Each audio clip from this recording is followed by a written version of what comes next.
If your cold emails aren't getting replies, well, there's a good chance they're not even reaching the inbox. So in this video, I'm going to walk you through a simple and quick deliverability audit that we use at my agency to take campaigns from the spam folder to the primary inbox. Just last week, we helped a B2B agency land a $37,000 deal in under 14 days of launching the campaign because we were able to solve these deliverability problems very quickly. No trashing inboxes, waiting 3 weeks and starting over, just a simple checklist that you can run through today. By the end of this video, you'll know exactly what is hurting your deliverability, if you even have deliverability issues, and how to fix it before your next send. So what we're going to do in this video is we're going to run through all the different things that will hurt your deliverability by going through this checklist and this cold outbound framework. We will dissect some cold email campaigns that I have ran, and I'll show you how to analyze them to actually know if you have deliverability issues. We'll talk about how to dodge spam filters and ultimately how to reset your deliverability. So this is not the first video I've published on deliverability, but it is the first of this type in which you are analyzing the numbers with real campaigns. And we're going to be going through this entire framework, and I'll give you an idea of how I think of deliverability. So first things first, if you, and you might have heard me say this before in other videos, but if you have sent less than 1,000 emails, right? If you're sending less than 1,000 emails per day, first off, but if you've sent less than 1,000 emails in a campaign, you don't have deliverability issues, or you may, but you don't even know, right? There's no real way to conclude. So the first thing I always say is make sure that you are sending above 1,000 emails per day before you even bring this up as an excuse or a topic, or that you've at least sent over 1,000 emails in your campaign. Ideally, what matters most is that you're sending at least 1,000 emails per day. That is the fastest way to tell if you have deliverability issues or not, because 1,000 emails in a campaign, I mean, it still isn't that much, right? So that is the first thing. Now, let's just look at what we have right now, right? We're going to go campaign by campaign, and by the end of this, I promise you, you'll be able to tell if you have deliverability issues or not.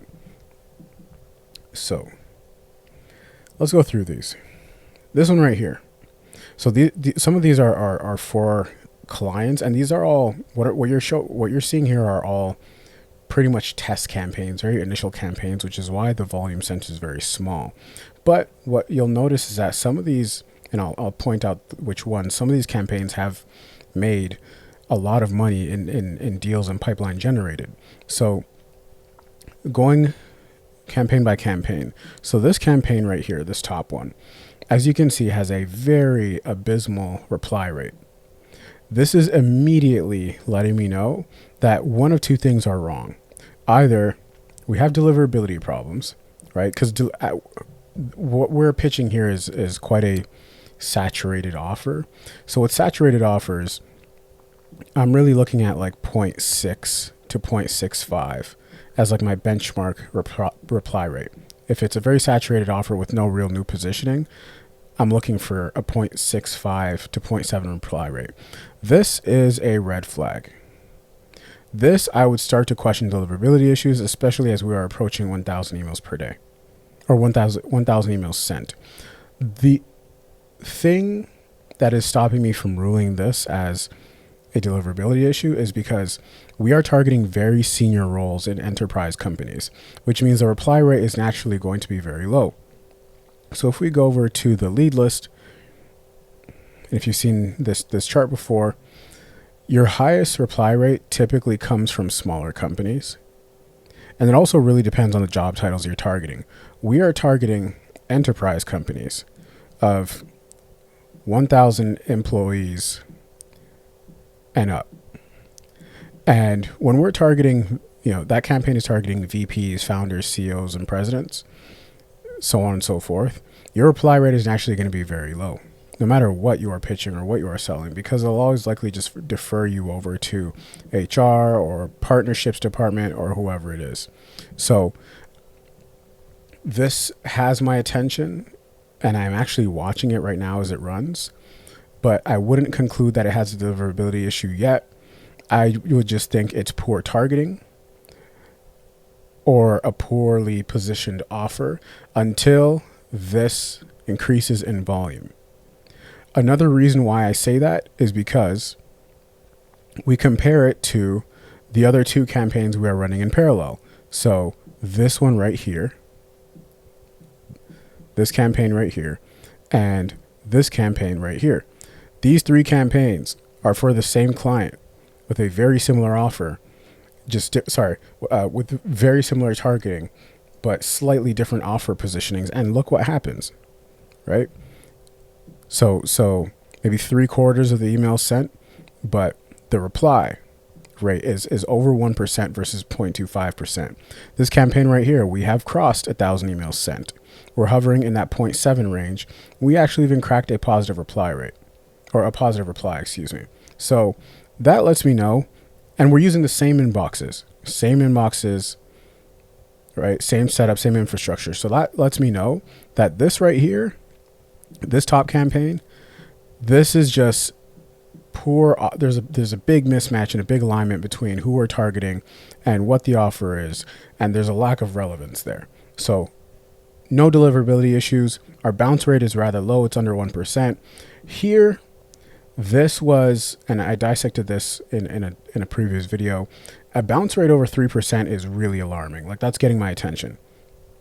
However, I wouldn't be worried about it because, again, look at the bounce rate here and look at the bounce rate here for all these three, because all these three campaigns are related. And this bounce rate had to do with the fact, not that we didn't clean the lead list, but the other company had an internal sort of like a honeypot or a spam or cold email catcher. They didn't allow cold emails. So that is how I would diagnose that. And I hope that makes sense. Again, we ran those three campaigns in parallel for the same client, same targeting, slightly different offer positioning. And clearly, we are able to get past that 0.65% threshold. So from there, it would really be, first off, just canceling out this campaign entirely. This one at the top, right? Because it's doing way worse. Then I would focus on these two campaigns right here, and I would increase the volume even more. Get this second one right up here over to 1,000 emails, compare the reply rate, and then scale from there, right? And do my best to shift the positioning and the call to action so that we can actually get some of these replies as positive replies and solve this right here. So that's it. No deliverability issues. But me, if I was the beginner me, would have stopped sending for 3 weeks and trashed my domains and inboxes and bought totally new ones. That's what I would have done if I had seen things like this. But knowing what I know now, that's not necessarily the case, right? So it's important to be able to analyze these things and really keep it into perspective as to why you have a low reply rate, why you have a high positive reply rate, right? How does that compare with your conversion strategy and your campaign strategy? Like, all these things are connected, but anyway, we'll talk about that in other videos. Let's just focus on analyzing these a bit further. So let's clean this up a bit and let's keep going. So we have crossed this one out. We've crossed this one out. We've crossed this one out. So now we are focused on this right here. And let's just dissect this real quick to see if we have any deliverability issues. So this one, we have sent 3,200 emails.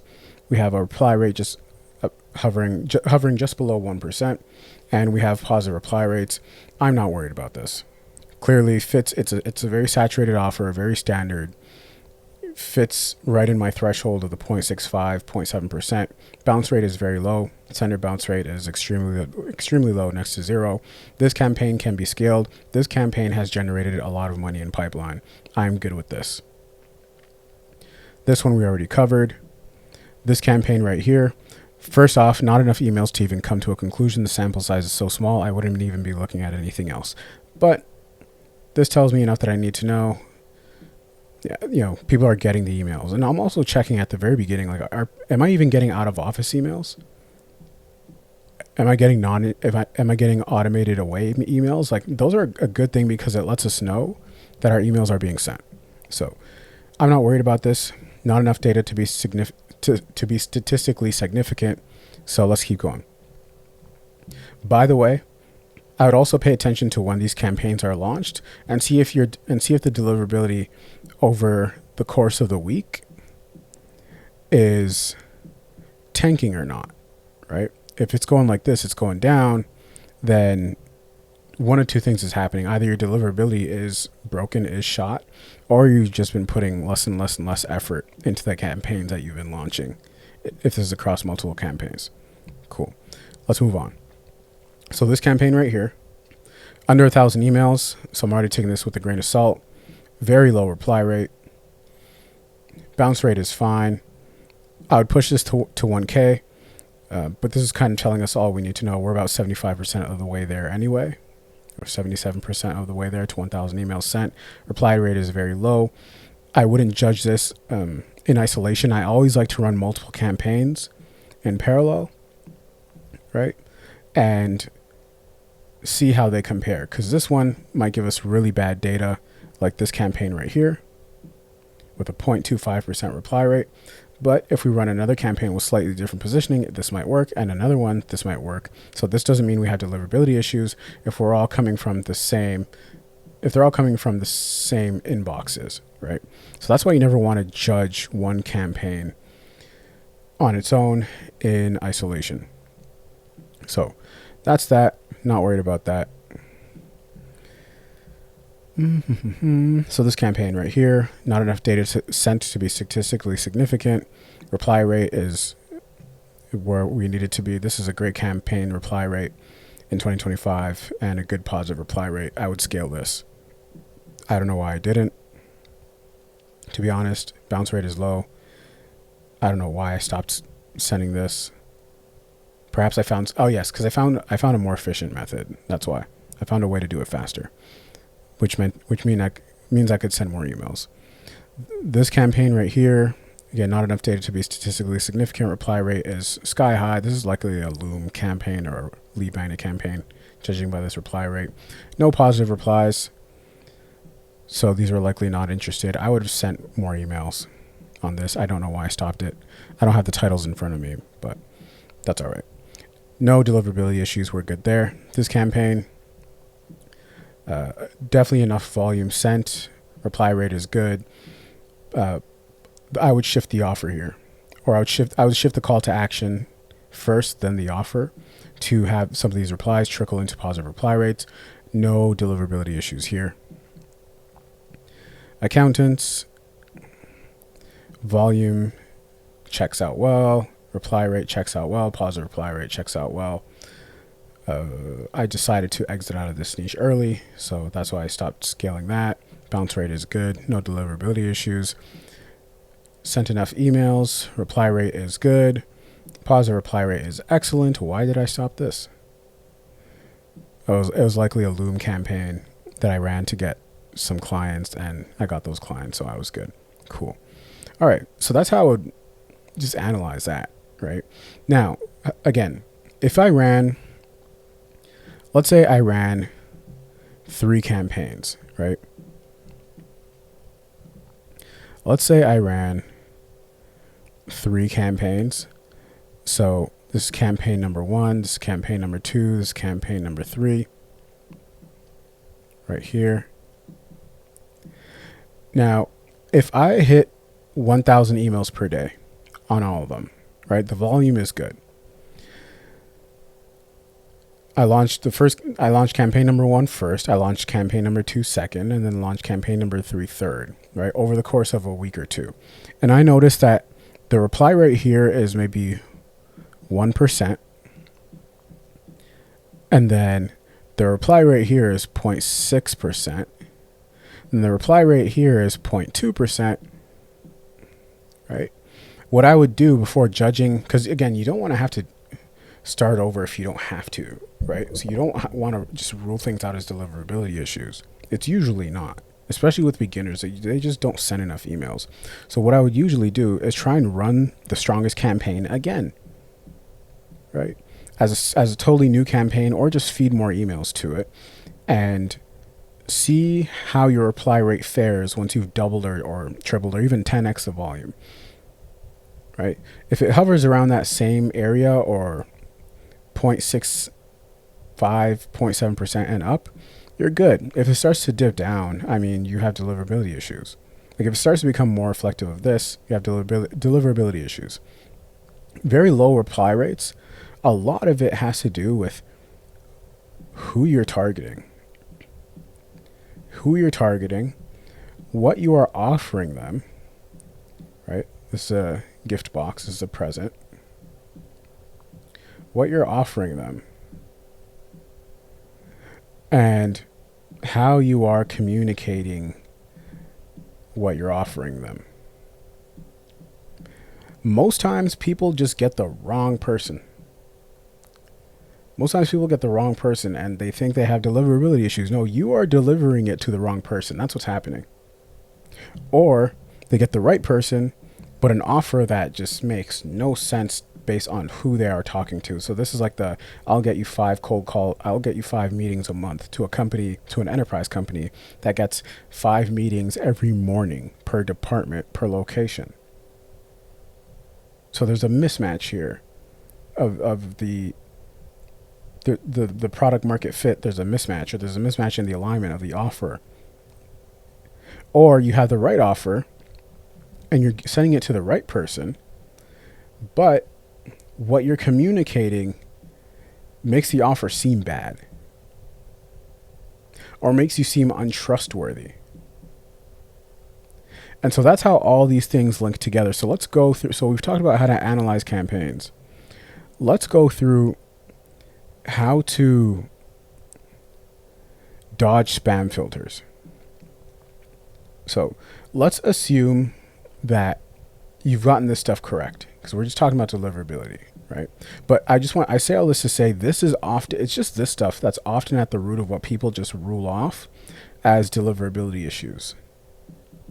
It's usually something that's really simple. I know because I fixed this stuff. I audited this stuff. And this fixed what I thought were deliverability issues.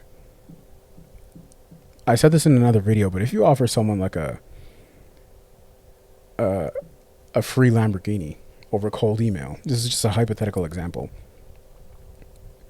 and you are from Lamborghini, the dealership, and in the PS line you said, feel free to look me up, because it's true, when they look you up, you work at Lamborghini and you guys are running some contest, giving away a free Lambo, you're likely going to have a very high reply rate because the offer is really good. And so all the things you thought were deliverability issues, like your deliverability issues just magically disappear.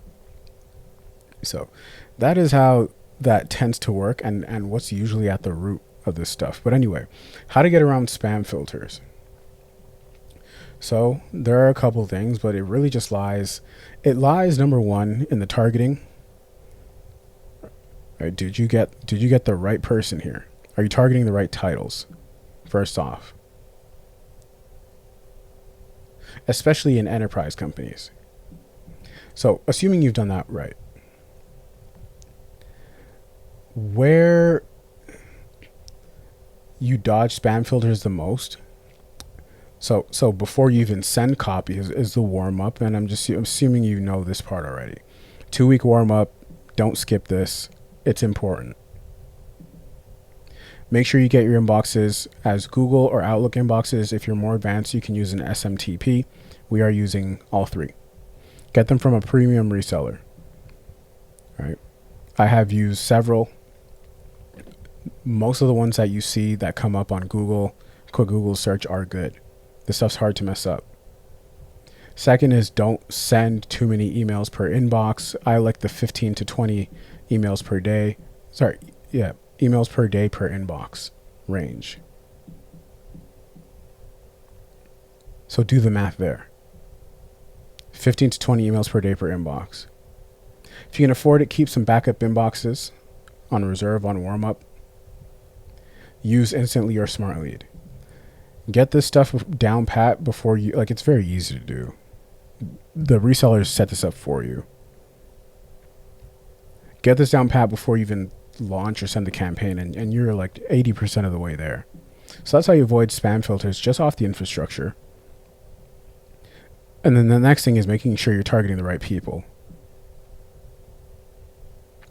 And then the next thing is your copy / campaign management and settings. So let's just run through this list. Spin tax. And I might make a video on how to properly spin tax things. I'm assuming you know what spin tax is. And if you don't, you write your copy, throw it into ChatGPT with a prompt that says something to the effect of take this and spin tax it, and then hit enter. It will spit back a spin tax form of your email with different options for greetings, different options for every phrase and every sentence, all the way down to the signature, the sign off and signature. Do that. It's important. Why? Because you do not want Google or Outlook or these companies' servers, especially with big companies, to fingerprint your emails, because they can get your domains blacklisted. I know this because I just had a domain blacklisted. Thankfully, I had backups, but this happened within the last 2 or 3 days. Not a big deal, but anyway, it just means you can't use that domain for a few weeks. Next, minimize the spam words. I'm not saying don't use no spam words, period, but minimize them. Things like pay, things like free, things like guarantee, things like that. There's certain words that will trigger spam filters. Next, might already be obvious, but don't send any HTML, any links, any images unless you get a reply. It's just common best practice. Next, run a spam test on the sending platform. Smart Lead, instantly. Don't skip this part. Don't skip any of these parts. There's a reason why I included it in here. It's because I skipped every single one of these individual boxes at one point in time. Every single one of these colored boxes were mistakes that I made, that I figured out, and decided to document this for someone that I hire or to give it to someone for free. So run a spam test. Next, run a spell check in Google Docs. Next, send a test email to yourself so that the formatting looks right. You'd be surprised as to what can throw off a spam filter in Google or Outlook. They're so advanced. They're very smart. They're probably smarter than you. That's always the game, the cat and mouse game. How do we outsmart the spam filters? Send a test email to yourself. Make sure it looks right. Make sure the launch times are proper. Don't send emails at 3 a.m. I made this mistake, which is why it's here. Otherwise, I wouldn't have thought about it. Careful what the recipient time zone is. Right. So that's that for campaign management. When it comes to copy, the bigger the company, the shorter you want the email to be. The bigger the company, the shorter you want the email to be, to the point where I have written emails that are like 2 to 3 lines. Right? Hi, George. Came across your thing while looking at X, Y, and Z. Curious if you need help doing X, Y, and Z. Let me know, Pablo. So it's like something very, very, very, very simple. Because you're giving the spam filters less ammo. With shorter copy, they have less reason to mark you as spam. Especially if you're doing everything we just said in the campaign management, you're not including any spam words or anything like that. So that's why you want to do that.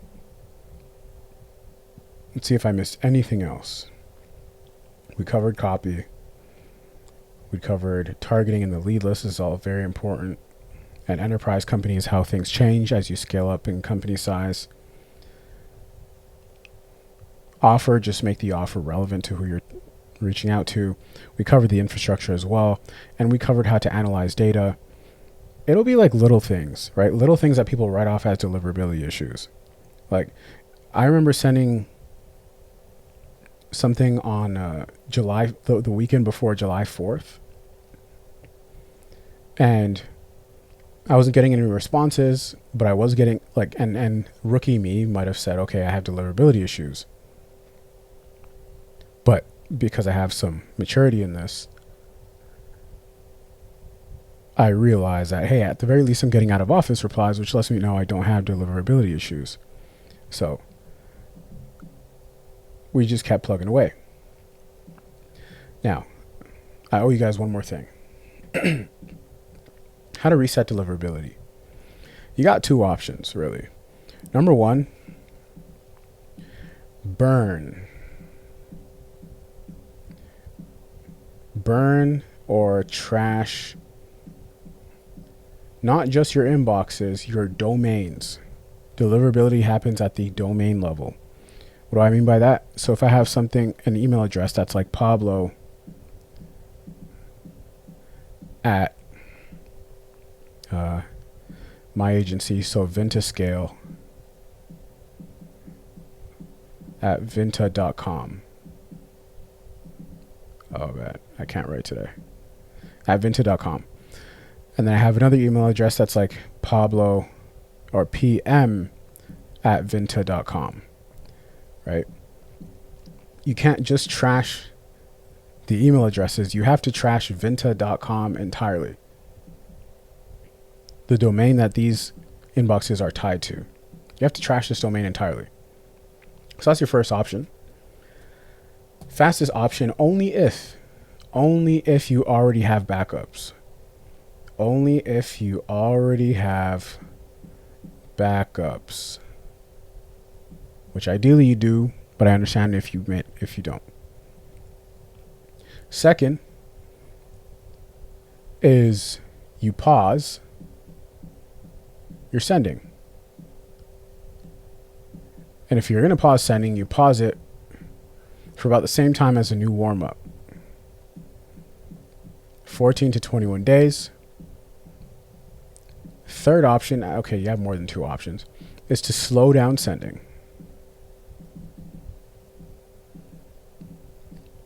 Slow down sending, cut your sending volume in half, or if not, down to like 20% of what it was.